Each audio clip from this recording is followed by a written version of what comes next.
London is known as one of the artistic and cultural centers of the world.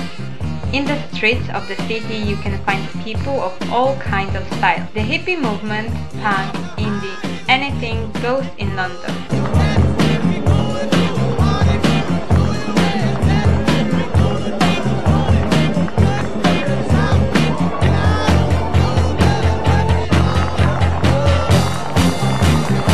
But the truth is, you do not need to go so far to find a similar cultural movement. Not far from the center of Amsterdam, we visited a place called Rigord.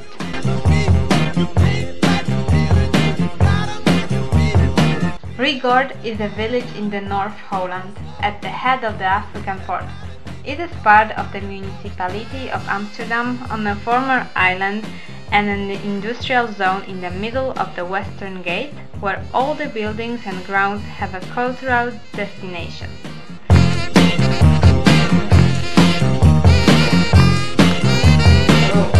One of the people that came to live here in '72 is called Hupke, and she is the one that made these paintings on the stairs of the house of where the vicar used to live.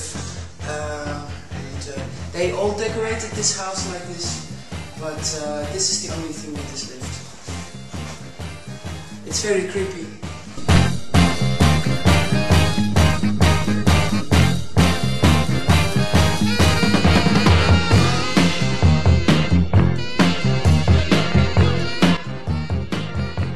From Rigord there's a very good connection with the Tibetan community.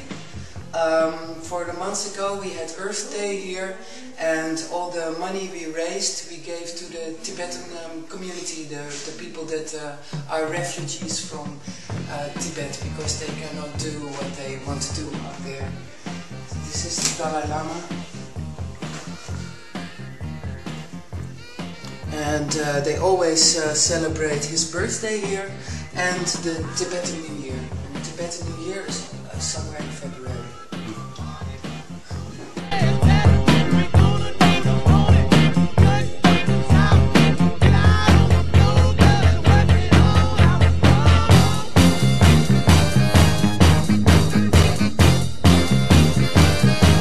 Times show that people in the 70s managed to do what they actually wanted to do, and that's why people who live in Rigord were born as or became artists, musicians, punks, actors and actresses, poets, dancers, hippies, gypsies, pirates, clowns and many, many more. With mahogany and polysander. It's the only one in the village, so I try and treat it with as much respect as possible.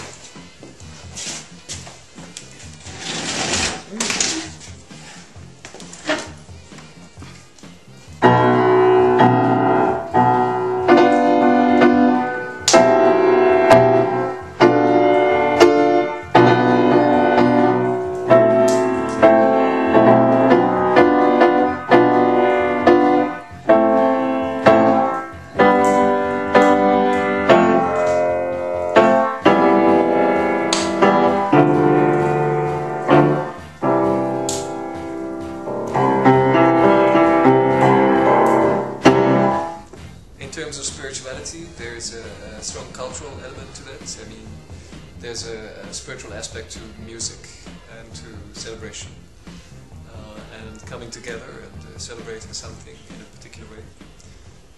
But there are also other aspects like meditation.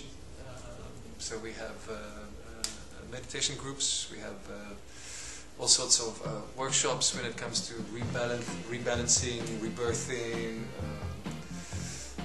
But of course we also have a lot of yoga, different kinds of yoga, from Kriya Yoga, Hatha Yoga, Prana Yoga, Raja Yoga, to Acro Yoga, which is a combination of acrobatics, Thai massage,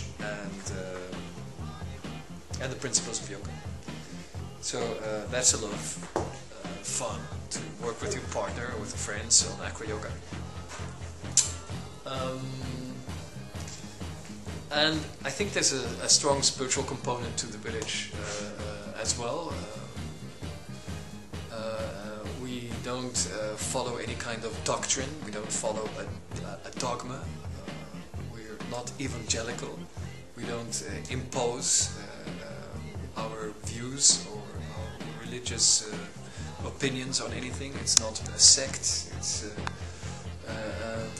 it's freedom-based, and we try and be open to other religions as well. So we've had Aboriginals here, people from Mongolia, people from Tibet, Indian tribes, Hindustan, Muslim, Christian, Catholic, all kinds of different walks of life. Buddhist, there's a strong Buddhist element, but we believe that everybody in the world is connected. We are bound up by means of our humanity. So I think we work by and live by a principle of Ubuntu, which is an African word which means your humanity is linked up with mine. So we don't say, oh, this is separate, we don't do that.